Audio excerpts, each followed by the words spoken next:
انسان کی زندگی میں ایک شے ہے فطرت اور دوسری شے ہے عادت. فطرت وہ جو تخلیق میں شامل ہو، عادت وہ جو اپنائی جائے. تمہارے سامنے حیات انسانی کی پوری تاریخ ہے. یہ بچے نوجوان یہ سب جانتے ہیں کہ جب انسانی تہذیب کا آغاز ہوا تو انسان پہلے پہاڑوں کے غاروں میں رہتا تھا، پھر ذرا غاروں سے باہر نکلا اور اس نے درختوں کی شاخوں پر بسیرا کرنا شروع کیا. پھر صدیوں بعد وہ درختوں کی شاخوں سے میدانوں میں آیا اور جھوپڑی بنا کر رہنے لگا. جب بارش نے اور تند ہواؤں نے اس کی جھوپڑی کو نقصان پہنچایا تو اس نے پختہ مکانات بنانے شروع کیے. اور آج تعمیر مکان کی اتنی ایڈوانس ہو گئی کہ بڑے بڑے ملک اپنی تعمیروں پر ناز کرتے ہیں. تو پہلے غاروں میں سوتا تھا، پھر درخت کی شاخوں پر سویا، پھر جھوپڑی میں سویا، پھر پختہ مکانات میں سویا، پھر محلات میں سویا. عادتیں بدلتی رہی. بھائی توجہ ہے، مکان عادت ہے، سونا فطرت ہے. عادتیں بدلی ہیں، فطرت تبدیل نہیں ہوئی. اچھا، اب پہلے انسان ابتدائی تہذیب کی بات کر رہا ہوں اور بچوں کو سمجھانے کے لیے کچے گوشت کو اپنی غذا بناتا تھا. کچی جنس کو آگ کا تصور نہیں تھا انسان کے پاس، اپنی غذا بناتا تھا. پھر آہستہ آہستہ لذت کام و دہن نے اسے آگ سے آشنا کرایا اور اس نے پکانا شروع کیا. اور آج بڑھتے بڑھتے ہم نت نئے پکوانوں تک آ گئے. برگر کی ایج میں داخل ہو گئے. کھانے کے انداز بدلے چونکہ عادت تھی، کھانا نہیں بدلا چونکہ فطرت ہے. تو اب یاد رکھو گے نا کہ عادت بدلتی ہے، فطرت بدلتی نہیں ہے. اب جو بات کہہ رہا ہوں، جاؤ دنیا کے جتنے انسائکلوپیڈیا ملے ان سب میں دیکھنا کہ جہاں جہاں کھدائی ہوئی ہے، تمہارے ملک میں ہڑپا میں، ٹیکسلا میں، موئنجودارو میں، بہت قدیم تہذیب ہے نا، 5000 سال پرانی، 7500 سال پرانی، 6000 سال پرانی. اور مصر کی تہذیب، ہندوستان کی پرانی شہروں کی تہذیب، یہ جو کھدائیاں ہوئی ہیں تو ہر کھنڈر سے ایک عبادت گاہ برآمد ہوئی ہے. ہر کھنڈر سے عبادت کرنے کی ایک جگہ ملی ہے. یعنی بتلانا یہ چاہ رہا ہوں کہ خدا کی عبادت عادت نہیں ہے، فطرت ہے. اسی بات کو تو کہا تھا نا، فَأَقِمْ وَجْهَكَ لِلدِّينِ حَنِيفًا. کل میں نے آیت کوٹ کی ہے، فطرت اللہ التی فطر الناس علیہا. اللہ نے اپنی عبادت کی فطرت پر انسانیت کو خلق کیا اور اسی کا حکم دیا گیا سورہ نصر میں، فَسَبِّحْ بِحَمْدِ رَبِّكَ. یہ جو نوجوان نسل بیٹھی ہوئی ہے اس تک پیغام پہنچانا چاہ رہا ہوں. ظاہر ہے کہ ابھی میں نشتر پاک میں کہہ کے آیا ہوں کہ بہترین قوم وہ ہے جو اپنی اگلی نسل کو مضبوط بنا کے جائے. عبادت فطرت ہے. اب انسان کے دو کام ہیں، بھائی توجہ ہے، انسان کے دو کام ہیں. پہلا کام کرنا کیا ہے، اور جب معلوم ہو جائے کہ کرنا کیا ہے تو دوسرا کام کرنا کیسے ہے. کیا کرنا ہے قرآن بتلائے گا، کیسے کرنا ہے محمد بتلائے گا. ادھر سے لے گا ادھر دے گا. اب اگر یہ جملہ تم یاد رکھ سکو تو یاد رکھنا، سورہ واللیل میں پروردگار نے آواز دی، ان علینا للہدی. ہدایت کا انجام دینا یہ ہماری ذمہ داری ہے. اللہ اس ذمہ داری کو خود قبول کر رہا ہے. دیکھو اگر ترجمہ کرو اور گھبرا جاؤ گے، ان علینا للہدی، ہم پر واجب ہے کہ ہم ہدایت کریں. یہ علینا کا ترجمہ ہے. ان علینا للہدی، ہم پر واجب ہے کہ ہم ہدایت کریں. تو اللہ پر واجب ہے کہ وہ تمہاری ہدایت کرے. توجہ رکھنا، اس لیے کہ بڑے عجیب مرحلے پہ لے آیا ہوں اور یہی سے میں آگے بڑھوں گا. ہم پر واجب ہے، اللہ کہتا ہے، اس نے خود واجب کیا اپنے اوپر. ہم پر واجب ہے کہ ہم انسانیت کی ہدایت کریں گے. اچھا تو کبھی آیا آپ کی ہدایت کرنے کے لیے؟ کبھی آیا ہو؟ آیا؟ نہیں آیا؟ نہیں آیا نا. اس کا آنا اسلام کے تصور توحید کے خلاف ہے. تو نہیں آیا ہدایت کے لیے. توجہ ہے. وہ اگر آ جائے تمہارے پاس تو وہ نہ رہے. اچھا تو تم چلے جاؤ. اگر تم چلے جاؤ تو تم نہ رہو تو وہ آ نہیں سکتا. تم جا نہیں سکتے. تو درمیان میں ایک وسیلے کی ضرورت ہے نا. تو درمیان میں ایک وجود کی ضرورت ہے جو ادھر سے لے ادھر دے. لینے کے لیے ادھر متصل ہونا ضروری, دینے کے لیے ادھر متصل ہونا ضروری. بھائی سیڑھی کیا ہے؟ تمہیں ادھر سے ادھر لے جاتی ہے اور ادھر سے ادھر لے آتی ہے. تو سیڑھی ایک طرف چھت سے متصل ہے, دوسری طرف زمین سے متصل ہے. تو جو ادھر سے لے کے ادھر دے گا وہ ایک طرف ادھر سے متصل ہوگا, دوسری طرف ادھر سے متصل ہوگا. یعنی خدا سے ادھر قریب, بندوں سے ادھر قریب. تو دھوکہ دونوں نے کھایا. نصیری نے ادھر سے دیکھا خدا سمجھا, ملا نے ادھر سے دیکھا اپنے جیسا سمجھا. اپنے سننے والوں کی خدمت میں یاد کیا تھا کہ اسلام دین اتباع ہے. وہ ادھر سے لے گا ادھر دے گا اور تم پر لازم ہے کہ اس کی پیروی کرو. آواز دی. میں دیکھو ایسا بھیجا ہے کہ اس کی زبان اور اس کے عمل پر وحی الہی کی مہر ہے. وما ينطق عن الهوى ان هو الا وحی یوحی. وہ اپنی خواہش سے تو بولتا ہی نہیں ہے, جو بولتا ہے وہ وحی الہی ہے. تو اب جسے حدیث کہتے ہو وہ بھی وحی الہی ہے. بس توجہ رہے, جسے تم حدیث کہتے ہو وہ بھی وحی الہی ہے. کیوں؟ اس لیے کہ محمد اپنی خواہش سے کبھی نہیں بولتا. جو بولے وہ وحی الہی. محمد جو بولے وہ وحی الہی. اور اب سورہ یونس, ان الذین لا, 10واں سورہ قرآن کا, ان الذین لا یرجون لقاءنا. وہ لوگ جو ہم سے ملاقات کو پسند نہیں کرتے وہ ہمارے رسول سے کہتے ہیں ایتے بقرآن غیر ھذا. یا رسول اللہ ہمیں قرآن تو چاہیے لیکن یہ نہیں چاہیے, کوئی اور قرآن دے دیں. بھائی سننا, یہ مطالبہ دیکھنا ذرا. قرآن نے اس مطالبے کو قیامت تک کے لیے محفوظ کر دیا ہے. ٹھیک ہے نا. تو یا رسول اللہ ایتے بقرآن غیر ھذا, ہمیں قرآن تو چاہیے لیکن یہ قرآن نہیں چاہیے, دوسرا دیجیے. اور اگر آپ یہی قرآن دے رہے ہیں آؤ بدل ہو تو اس میں ہماری مرضی سے تھوڑی سی تبدیلی کر دیں. بھائی یہ مطالبہ کس کا ہے؟ یہ مطالبہ کیا مشرک کا ہے؟ یہ کیا کافر کا مطالبہ ہے؟ کافر تو نہ اللہ کو مانے نہ قرآن کو مانے, اور یہ کہہ رہا ہے کہ یا رسول اللہ ہمیں قرآن تو چاہیے مگر یہ نہیں دوسرا دیجیے, اور اگر یہی دینا ہے تو ذرا سا بدل دیجیے. تو یہ کلمہ پڑھنے والے ان کے مزاج میں تعریف تھی یا نہیں؟ ایتے بے قرآن غیر ھذا اور بدلو, یا رسول اللہ دوسرا قرآن دے یا اسی میں تبدیلی کر دے.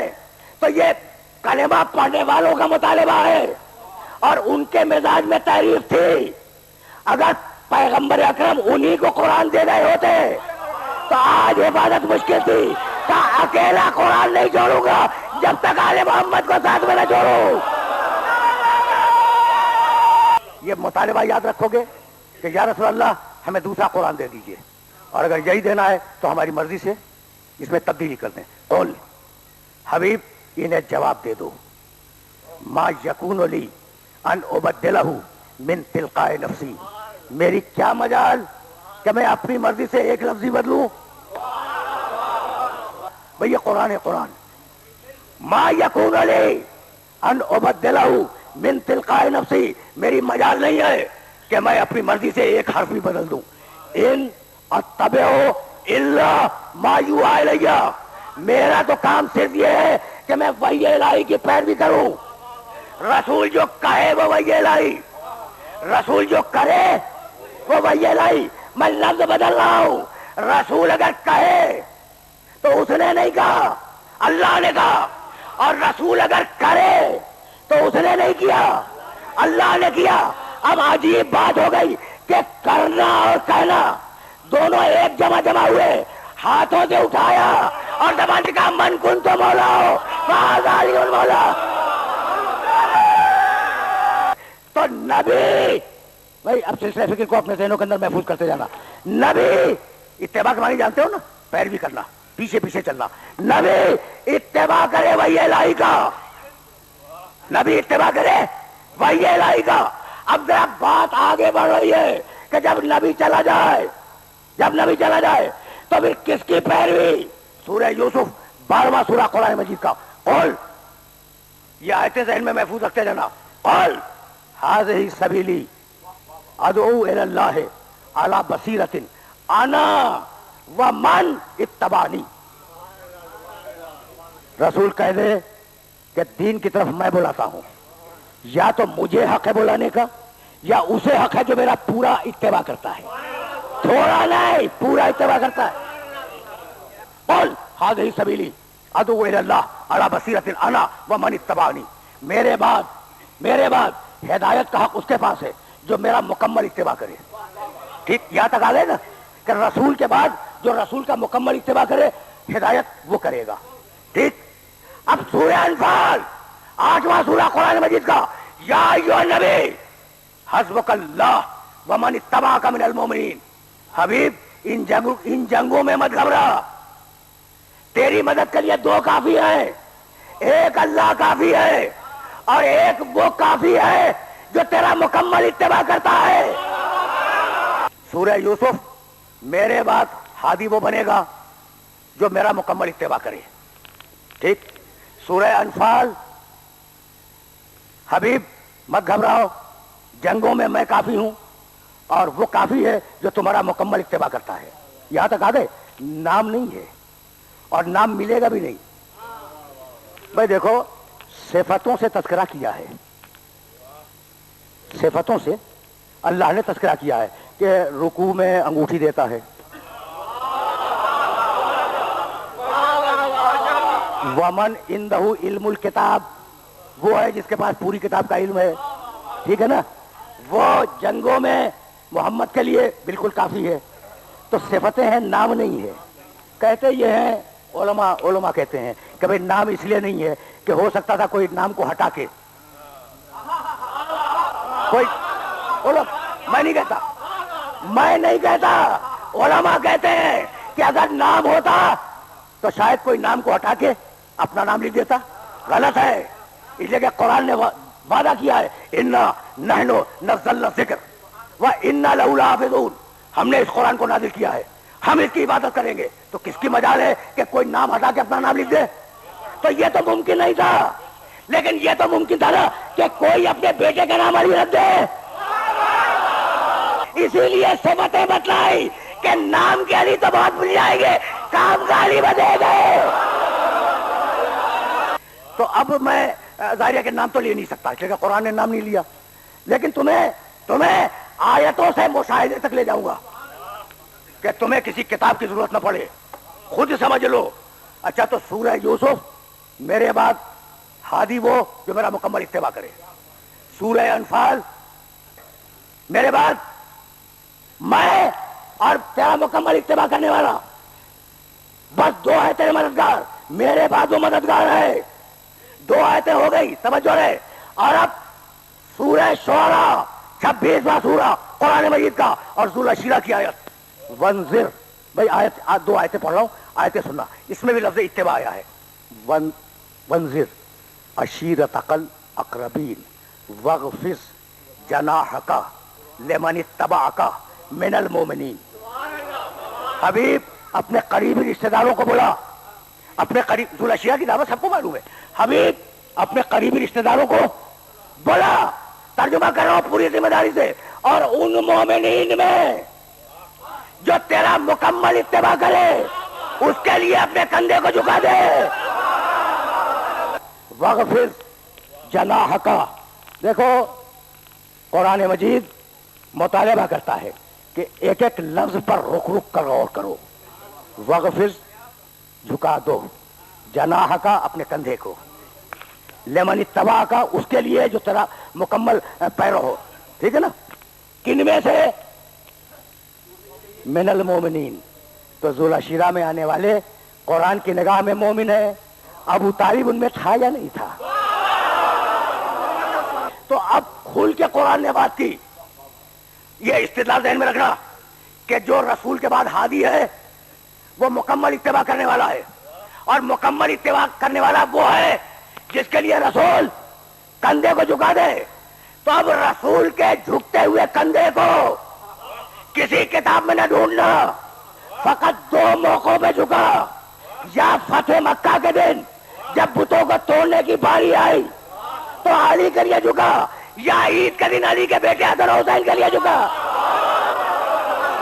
بار بار اس لیے دوہرا رہا ہوں کہ نوجوانوں کے ذہن میں یہ بات محفوظ ہو جائے. یہ سلسلہ استدلال تو ذہن میں محفوظ ہو گیا نا کہ جو رسول کا مکمل اتباع کرے وہ رسول کے بعد ہادی ہے, اور رسول کا مکمل اتباع کرنے والا رسول اس کے لیے کندھے کو جھکائے گا. اور کندھا جھکایا دو ہی موقعوں پر, یا فتح مکہ کے دن علی کے لیے جھکایا, اور یا عید کے دن حسنین کے لیے جھکایا. تو یہ طے ہو گیا نا کہ مکمل اتباع کرنے والے تین, علی, حسن, حسین. اور اب قرآن نے آواز دی والسلام علی من اتبع الہدی, جو مکمل اتباع کرے اس پر سلام ہو. تو آج طے کر کے اٹھنا کہ آل محمد کو رضی اللہ نہیں کہو گے, علیہ السلام کہو گے. اب تک تمہارے سامنے آیتوں کی تلاوت کر رہا تھا, اور ایک چھوٹا سا واقعہ اور نبی کی چھوٹی سی حدیث. کوئی بزرگ کہیں سے انہیں توریت کا کوئی ورق مل گیا, بڑا مشہور واقعہ ہے اور بڑا کوٹ ہوتا ہے, یہ روزناموں میں بھی کوٹ ہوتا ہے کہ کہیں سے توریت کا کوئی ورق, کوئی صفحہ مل گیا اور وہ لائے اور رسول اکرم کو سنانا شروع کیا. توریت وہ کتاب جو موسیٰ پہ نازل ہوئی, سنانا شروع کیا. اچھا نگاہیں تو ورق پہ ہیں, چہرے رسول پہ تو ہے نہیں, وہ پڑھے جا رہے ہیں. اتنے میں کوئی بزرگ تشریف لائے, اور بڑے بزرگ, اور انہوں نے چہرے رسالت کو دیکھا اور ڈانٹ کے کہا کہ تم دیکھ نہیں رہے ہو, رسالت میں آپ کا چہرہ متغیر ہے, جلال میں ہے رسول, رسول جلال میں. انہوں نے گھبرا کے ورق کر دیا اور کہا یا رسول اللہ غلطی ہوئی. جلال کے عالم میں کہا لو کان موسیٰ حیا لما وسعہ الا اتباعی, اگر آج موسیٰ زندہ ہوتا تو میری پیروی کرتا.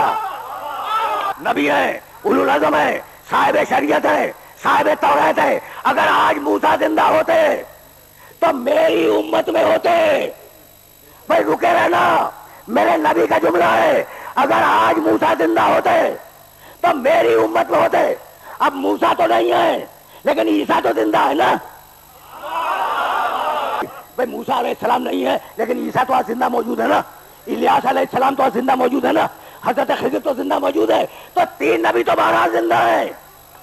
اگر موسیٰ زندہ ہوتے تو میری امت میں ہوتے. تو موسیٰ تو چلے گئے لیکن عیسیٰ محمد کی امت میں, خضر محمد کی امت میں, الیاس محمد کی امت میں. تو جس کی امت میں معصوم انبیاء موجود ہو اس کی ذمہ داری کسی مدرسے کے شیخ الحدیث کو دینا چاہ رہے ہو. اسلام نام ہے اتباع محمد کا, اور اتباع محمد اس وقت تک ہو نہیں سکتا جب تک تقویٰ نہ آئے, اور تقویٰ اس وقت تک آئے گا نہیں جب تک فجور باہر نہ چلا جائے. جملے یاد رکھنا, یہ ساری گفتگو آیات قرآنی کی چھاؤں میں ہو رہی ہے. بسم اللہ الرحمن الرحیم, فجور اور تقویٰ. بسم اللہ الرحمن الرحیم, والشمس وضحاها والقمر اذا تلاها والنهار اذا جلاها والليل اذا يغشاها والسماء وما بناها والارض وما طحاها ونفس وما سواها فالهمها فجورها وتقواها. جہاں فجور ہوگا وہاں تقویٰ نہیں ہوگا, جہاں تقویٰ ہوگا وہاں فجور نہیں ہوگا. دیکھو فجور اور تقویٰ ان کا تعلق جسم سے نہیں ہے. جسم تو اعلیٰ ہے, جسم اعلیٰ ہے. تم کھاتے ہو, چباتے ہو دانت سے, جاتا ہے حلق کے ذریعے, زبان ذائقے کو محسوس کرتی ہے. یہ سارے آلے ہیں. جو ذائقہ محسوس ہو رہا ہے وہ روح کو, ٹھیک ہے نا. یہ زبان تو وسیلہ ہے, جو ذائقہ محسوس ہو رہا ہے وہ روح کو. میں تمہیں دیکھ رہا ہوں, تم مجھے دیکھ رہے ہو, سمجھتے ہو کہ شاید یہ آنکھیں دیکھ رہی ہوں گی. یہ آنکھیں وسیلہ ہے, دیکھ رہی ہے روح. کان سن رہے ہیں نا؟ تم سمجھتے ہو کہ بڑا تیر مار دیا کانوں نے؟ نہیں، کانوں کی حیثیت کیا ہے؟ کانوں کی حیثیت کیا ہے؟ کان تو وسیلہ ہے، سن رہی ہے روح۔ بھائی یہی تو میرے علی نے کہا تھا کہ یہ عجیب انسان ہے، ینطق بلحم، بولتا ہے گوشت کے ٹکڑے سے۔ زبان کیا ہے؟ گوشت کا ٹکڑا۔ ینطق بلحم، بولتا ہے گوشت کے ٹکڑے سے۔ یسمع بعظم، سنتا ہے ہڈی سے۔ کان ہڈی نہیں تو کیا ہے؟ ینظر بشحم، دیکھتا ہے چربی کے ڈھیلے سے۔ بھائی یہ علی کہہ سکتے ہیں کسی دوسرے کی کہ بس کی بات نہیں ہے۔ دیکھتا ہے چربی کے ڈھیلے سے، سنتا ہے ہڈی سے، بولتا ہے گوشت سے۔ اچھا بھائی سارے شہر کا گوشت خرید کے لاؤ اور اس سے بولنے کی کوشش کرو، اور سارے قصاب کی دکانوں سے ہڈیاں جمع کر لو، ٹھیک ہے نا، اور ان ہڈیوں سے سننے کی کوشش کرو۔ بھائی بہت توجہ رہے، اور ساری چربی بھی جمع کرو، اس سے دیکھنے کی کوشش کرو، نہ دیکھ سکو گے، نہ بول سکو گے، نہ سن سکو گے۔ کیوں؟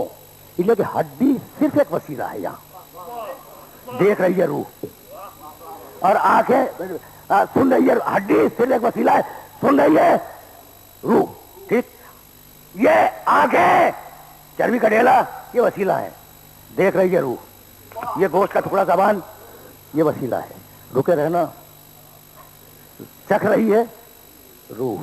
اچھا بھائی اگر تم میٹھا کھا رہے ہو اور زبان اسے کڑوا پہنچا دے روح تک، اچھا یہ بزرگ اللہ ان کو سلامت رکھے، انہیں یہ بات پسند نہیں آئی، ہاں ٹھیک ہے، نہیں آپ کی بات کی تائید کرتا ہوں میں کہ بھائی توجہ رہے، یعنی میٹھا کھایا اور زبان نے روح تک کڑوے کا پیغام پہنچایا، سنا ہم نے مجلس، بھائی توجہ رہے، اور کان نے کوئی ڈراوا پہنچا دیا، دیکھا ہم نے درخت، دیکھا ہم نے درخت، آنکھ نے مکان پہنچا دیا، کیا ممکن ہے؟ نہیں۔ جب تمہارے اعضائے ظاہری کے لیے وسیلے معصوم ہے تو اس کا بھیجا ہوا وسیلہ کیسے معصوم؟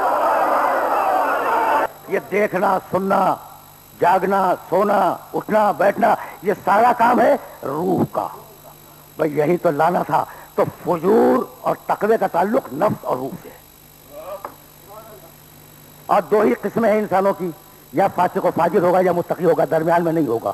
جو متقی ہے وہ فاجر نہیں ہے، جو فاجر ہے وہ متقی نہیں ہوگا، اصول ہے۔ بھائی تم تو آیتیں سننے کے عادی ہو گئے ہو نا، ام نجعل المتقین کالفجار، کیا ہم فاسق کو، فاجر کو اور متقی کو برابر کر دیں؟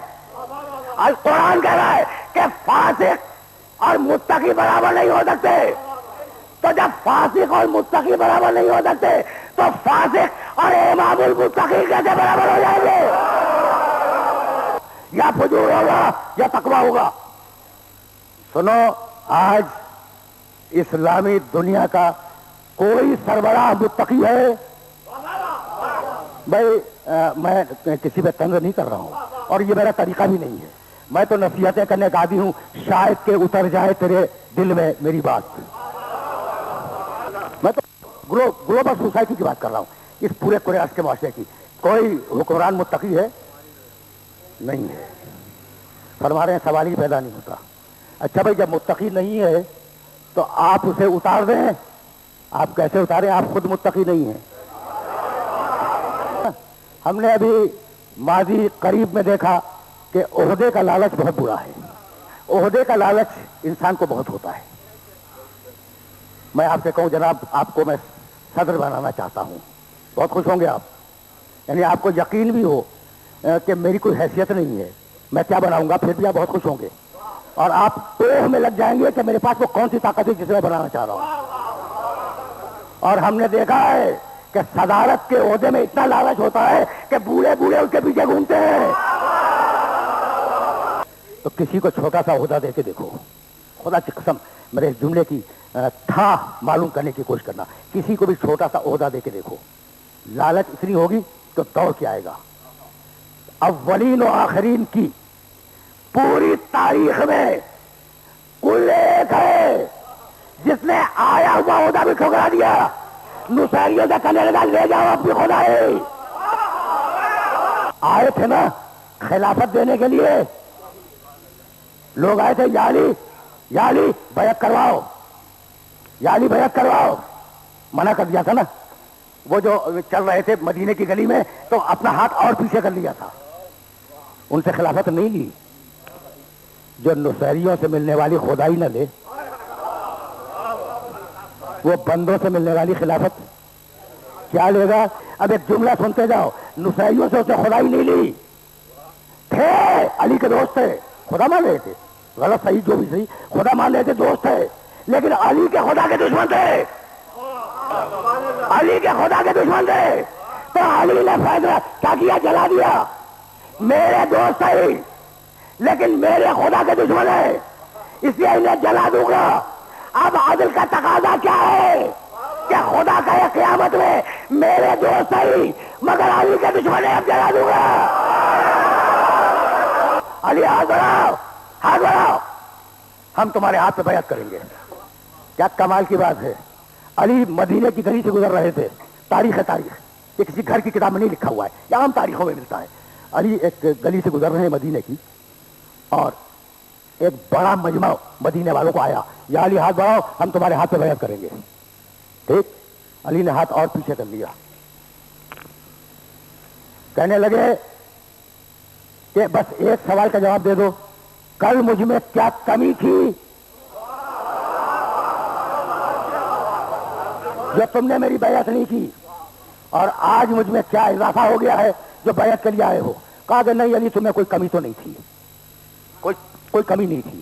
دن گزر گیا، دوسرے دن پھر آئے، یا علی بھائی سننا یہ تاریخ ہے، یا علی ہاتھ بڑھاؤ ہم تمہارے ہاتھ پہ بیعت کریں گے. کہا کہ نہیں میں بیعت نہیں کرواؤں گا. کیا متضاد کریکٹر ہے، کیا کمال کی بات ہے. متضاد کریکٹر ہے علی کا. 23 برس پہلے کہہ رہے تھے بیعت کرو، 23 برس بعد کہہ رہے ہیں بیعت کرواؤ. بھائی جملہ پہنچ رہا ہے، اس جملے کی قوت اور معنویت کو محسوس کر رہے ہو نا. 23 برس پہلے کہہ رہے تھے یا علی بیعت کرو ورنہ ہم ایسا کر دیں گے اور ویسا کر دیں گے، اور 23 برس کے بعد کہا کہ یا علی ہاتھ بڑھاؤ اپنی بیعت کرواؤ. ٹھیک ہے نا. علی نے کہا نہیں میں ہاتھ نہیں بڑھاؤں گا. تو جانتے ہو کیا کہنے لگے؟ کہنے لگے کہ یا علی اگر تم نے آج اپنی بیعت نہ کروائی تو ہم قیامت کے دن رسول اللہ سے تمہاری شکایت کریں گے. عجیب ہے تاریخ کا واقعہ. دیکھو کیا کمال کی دھمکی ہے، اور یہ ایسی دھمکی ہے جو علی پہ کارگر ہو سکتی ہے کہ ہم قیامت کے دن رسول اللہ سے تمہاری شکایت کریں گے. فرمانے لگے کہ شکایت تو میں کروں گا،